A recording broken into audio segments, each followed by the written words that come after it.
Գյորջյան Կասկադ 60 ամիս փուլային վճարում բազմաթիվ առավելություններ։ Պարոն Հովհաննիսյան, մի քանի հարց։ Առաջինը 2026 թվականի համար արդյոք նախատեսված է անձնական տվյալների պաշտպանության ոլորտի զարգացման վրա ուղղված ֆինանսական միջոցներ եւ օգտվելով առիթից ձեզ, ինչպես նաեւ հետագա զեկուցողներին այս հարցը ուզում եմ ուղղել եւ կընտրեմ հստակ պատասխան։ Ինչպիսին է ձեր վերաբերմունքն ու գնահատականը անձի անձնական տվյալների վերաբերյալ ապօրինի հավաքագրման, հրապարակման ուղղությամբ, այդ թվում ընդամենը օրեր առաջ մարդկանց բնակարանում կատարված գաղտնի տեսագրությունը բաղնիկում, ննջարանում եւ որպես կառավարության անդամ ձեր գնահատականն եմ ուզում տեսնել, լսել եւ նաեւ ինչպես նշեցի, մյուս գերատեսչությունների ներկայացուցիչներն էլ այս ուղղությամբ հստակ գնահատական չեսնեն եւ դրա շրջանակներում առաջի հարցը անձնական տվյալների պաշտպանության վերաբերյալ արդյոք նախատեսված են ֆինանսական լրացուցիչ ռեսուրսներ եւ այդ ուղղությամբ քննարկումներ եղել են, թե ոչ։ Երկրորդ հարցը վերաբերում է Սահմանադրությամբ ամրագրված հանրային խորհրդի ֆինանսավորմանը։ Շռնդալից կերպով մեծամասնությունը քվեարկությամբ հանրային խորհրդի լիազորություններ սահմանեց եւ այդ լիազորությունները բնականաբար ենթադրում են նաեւ նոր ռեսուրսներ։ Արդյոք 26 թվականի համար նախատեսված են եւ ինչ ծավալի մասն է խոսք գնում։ Երրորդ հարցը վերաբերում է, քանի որ մենք գործ ունենք պետական իրավական ոլորտի գերատեսչությունների հետ, որոնց գործունեությունը հուշ կարևոր նշանակություն ունեն կառավարման ոլորտում որակի ապահովման տեսակետից, արդյոք նախատեսված ֆինանսական ռեսուրսներ կան օրենսդրական մինչ կարգավորումը եւ հետ կարգավորումը ազդեցության գնահատումների մասով։ Այսինքն ավելի պարզ բան է, մշակվում է օրենքի նախագիծ, կառավարության որոշման նախագիծ, նորմատիվ իրավական ակտի նախագիծ, արդյոք կա հատկացված միջոցներ կամ պլանավորված միջոցներ, որոնք սրանց ազդեցության գնահատումը մինչև կարգավորումը եւ նաեւ կարգավորումից հետո համակարգը զարգացնելու կամ համակարգը առավել հիմնարար մշակելու ուղղությամբ։ Շնորհակալություն։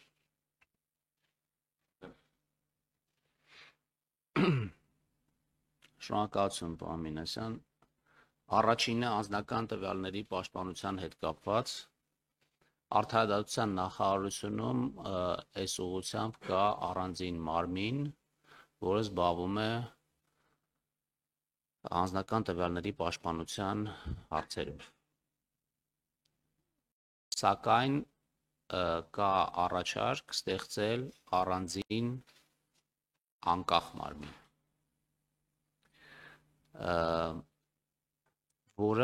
որի հետ կապված առանձին դրույթներ հենց վաղը քննարկվելու է վարչապետի գլխավորությամբ։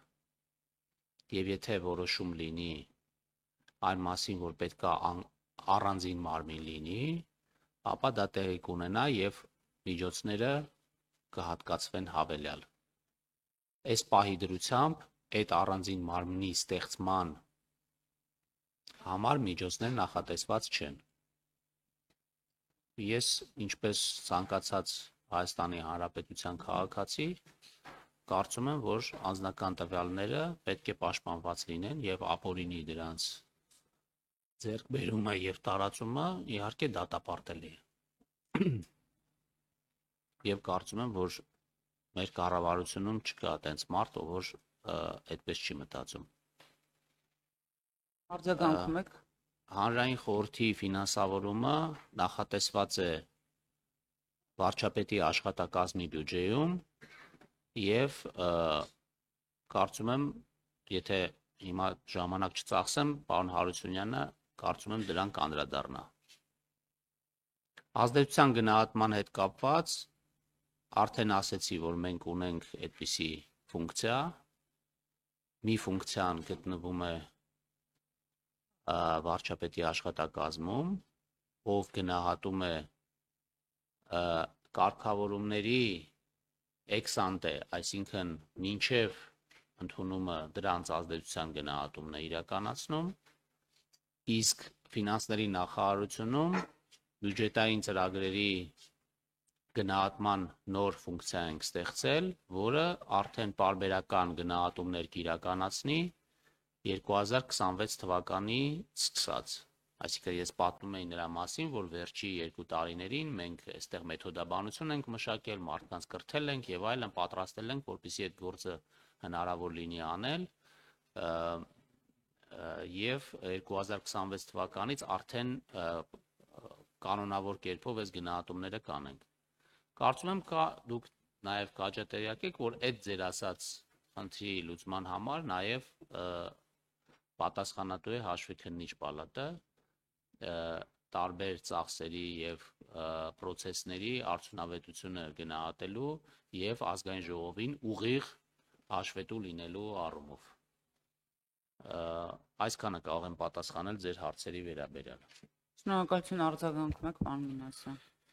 Շնորհակալություն, պարոն Հովհաննիսյան, բայց ես առաջին հարցի շրջանակներում չլսեցի կոնկրետ դեպք, որ ես բերեցի, դրա վերաբերյալ ձեր գնահատականը եւ եթե դա նույնպես դիտարկում եք, դա այն դեպքն է, երբ որ անձի բնակարանում իրականացվել է տեսագրություն ինտիմ հարաբերության մասին վերաբերյալ եւ հրապարակվել է։ Նախ որպես կառավարության անդամ խնդրեմ, որպեսզի այս վերաբերյալ ձեր հստակ գնահատականը եւ նաեւ միջոցառումները, որոնք որ նախատեսվում է ձեռնարկել նման այլանդակությունը եւ հանցագործությունները կանխելու ուղղությամբ։ Երկրորդ հարցի մասով այնուամենայնիվ եւ իդեպ առաջին հարցշրջանակներում նորից եմ կրկնում, խնդրեմ, որպեսզի բոլոր զեկուցողները անդրադառնան, որովհետեւ եթե մենք պետք է պայքարենք համընդհանուր ձևով ապօրինի այս երևույթի դեմ, ուրեմն բոլոր գերատեսչությունները պետք է այս հարցին իրենց հստակ գերատեսչության ներկայացուցիչները իրենց վերաբերմունքը արտահայտեն։ Ինչ որ ես չեմ լսել կառավարության պաշտոնական դատապարտումը այս երևույթների առումով։ Ես լսել եմ մարդու իրավունքների պաշտպանի գնահատումը, առանձին падգամավորների գնահատում, բայց ոչ կառավարության, գործադիր իշխանության։ Եվ երբ որ դուք հղում եք տալիս արտարադատության նախարարությանը, արտարադատության նախարարության համակարգում գործում է գործակալությունը, որը նույնիսկ այսօրվա օրենսդրության շրջանակներում եւ նաեւ կոնվենցիոնալ պարտավորությունների շրջանակներում պետք է գործի անկախ, որը ցավոք սրտի չի ապահովում ըստ էության հենց գործադիր իշխանության ճնշման պատճառով։ Հիմա երբ որ դուք ասում եք անկախ մարմին ստեղծելու գաղափարը, ինչը ողջունելի է բնականաբար, որովհետև նորից եմ կրկնում, կոնվենցիոնալ պարտավորությունների շրջանակում անձնական տվյալների պաշտպանությունը համարվում է առաջին կարևորության գործառույթը պետության, կառավարության, ազգային ժողովի, դատական իշխանության, մյուս մարմինների, բայց ոնց որ թե այդ մասով չկա, քանի որ քաղաքականության տար էինք եւ նաեւ ենթադրում է ֆինանսական քաղաքականության ուղղվածություն, նաեւ այդ շրջանակներում է որ հարցը տալիս է։ Երրորդ հարցի շրջանակներում դուք ասում եք, որ այսօր կա որոշակի համակարգ, հենց իմ հարցը հենց դրան էր վերաբերում, այսօրվա համակարգը արդյունավետ չէ։ Եղել են բազմաթիվ դեպքեր, երբ որ օրենքի նախագիծը 1-2 գնահատական է տրված, սկսած իրավականից, ավարտված ֆինանսատնտեսական, սոցիալ-տնտեսական ազդեցության տեսակետից, բայց ոչ միայն խորությամբ չկա ուսումնասիրություն, այլ նաև հետագայում այդ կարգավորումը բացասական ակնհայտ ազդեցություն է ունենում եւ հետադարձ կա, որ այս կարգավորումը սխալ էր, որովհետեւ բերեց սրան, որևէ ազդեցություն չի ունենում հետագա փորձերի վրա։ Իմ ասած հարցի իմաստը սա է, ինչպես է նախատեսվում, ինչ է նախատեսվում, որ այս համակարգը վերափոխվի, դառնա առավել արդյունավետ, առավել կիրառելի, այլ ոչ թե ուղղակի ձևականության համար թուղթ սևացնելու համար գրում են դիտողություններ, առաջարկություններ չկա կամ որևէ ազդեցություն չկա կամ չեզոք է ազդեցությունը, բայց պրակտիկայում հենց սկսում է կարգավորումը, մենք տեսնում ենք, որ թե սահմանադրականության հետ կապված հարցեր են առաջանում, թե սոցիալ-տնտեսական կյանքում բացասական դրսևորումներ ունենում եւ այլն։ Իսկ մյուս մասով հուսամ վարչապետի աշխատակազմի ղեկավարը կանդրադառնա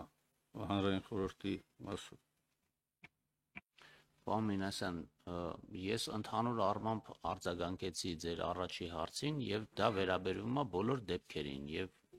կարծում եմ Հայաստանի Հանրապետության օրենքներն էլ հստակ պաշտպանում են մարդու անձնական տվյալները եւ որևէ դեպքի առիթով չեմ կարող ես ասել, որտեղ տենց նախ չեմ մտածում, հետո դա կհակասեր Հայաստանի Հանրապետության օրենսդրությանը, որ ասեի ես օրինակ ողջունում եմ, որ ինչ որ մեկի անձնական տվյալները ինչ որ մեկը գողանում է եւ հրապարակում է։ Բնականաբար ցանկացած դեպք, այդ թվում ձեր նշած դեպքը, որին իհարկե ես մանրամասն ծանոթ չեմ, բայց իհարկե դատապարտելի է։ Մնացած մասերով կարծում եմ պարոն Հարությունյանը արձագանքի այն մասով, ինչ որ ես կարող եմ արձագանքել, ես կարող եմ ասել, որ մենք ստեղծել ենք այնպիսի գործիք, որ վստահենք, որ արդյունավետ կերպով մեր բյուջետային ծրագրերի իրականացման արդյունավետությունը կարողանալու ենք շատ ավելի լավ գնահատել եւ առաջարկություններ ներկայացնել նրանց փոփոխության կամ կասեցման վերաբերյալ։